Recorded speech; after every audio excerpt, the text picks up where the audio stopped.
The first chapter of Srimad Bhagavad Gita, Arjuna Vishad Yog. Verse 21-22.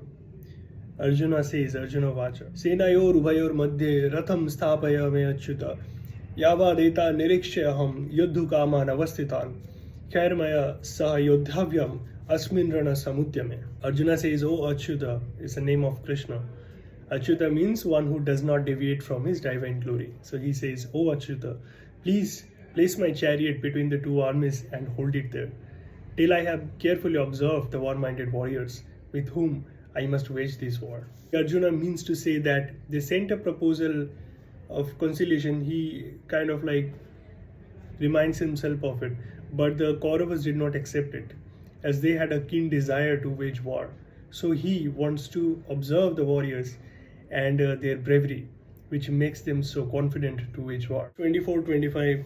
Eva mukto rishikesho gudakeshana bharata senayor ubhayor madhye sthapayetva rathottamam bhishma drona pramukhatah sarvesham cha mahikshatam uvacha partha paschaitan samavetan guruniti. Lord Sri Krishna placed the magnificent chariot between the two armies in front of Bhishma, Drona and all the kings and said, O Partha, behold all these gurus assembled. Lord Krishna, by saying behold all these gurus assembled here, means that by seeing them, Arjuna may think that they are all one, whether they are on his side or on the opposite side, and whether they are good or bad, and thus a feeling of kinship may develop in him.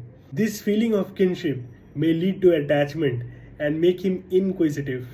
Thus, by making Arjuna an instrument, Lord Krishna wants to preach the gospel of Gita for the benediction of the creatures of Kali age. Therefore, Lord Krishna, instead of using Dhartarashtran, used the words Kurun. If he had used, Arjuna would have become enthusiastic, and Lord Krishna could not have got a chance to preach the gospel of the Gita, and Arjuna's delusion, born of kinship, could not have been destroyed. The Lord first arouses the hidden delusion of Arjuna, then destroys it.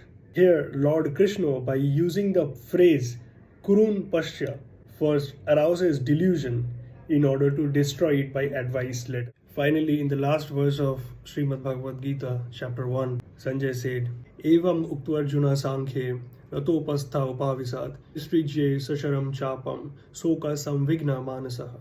Arjuna, grief-stricken on the battlefield, having spoken thus, and having laid down his bow and arrow, slumped into the central part of the chariot. So war is the root cause of all evils. It will destroy a race and will lead us to hell in the next world. By thinking so, Arjuna, overwhelmed with sorrow, became firmly determined not to wage war. Arjuna, who had come to the battlefield with great zeal, with Gandiva in his hand, put the bow and arrow down. War is the root cause of all evils. It will destroy a race and will lead us to hell in the next world. By thinking so, Arjuna, overwhelmed with sorrow, became firmly determined not to wage war. Arjuna, who had come to the battlefield with great zeal, with Gandiva bow in his hand, put the bow and the arrow down.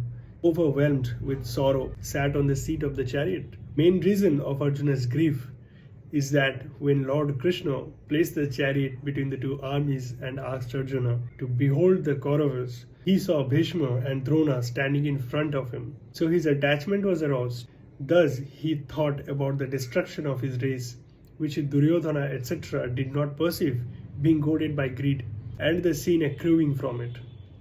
Then he said that even if the warriors of the hostile army killed him while he was unarmed and unresisting, that would be for his good. Thus, empowered by delusion, Arjuna perceived good in turning away from war. And even in his death, and finally having abandoned his bow and arrow and overwhelmed with grief, sits on the middle seat of the chariot. Thus, we see that it is delusion which changes a hero's great courage to consternation.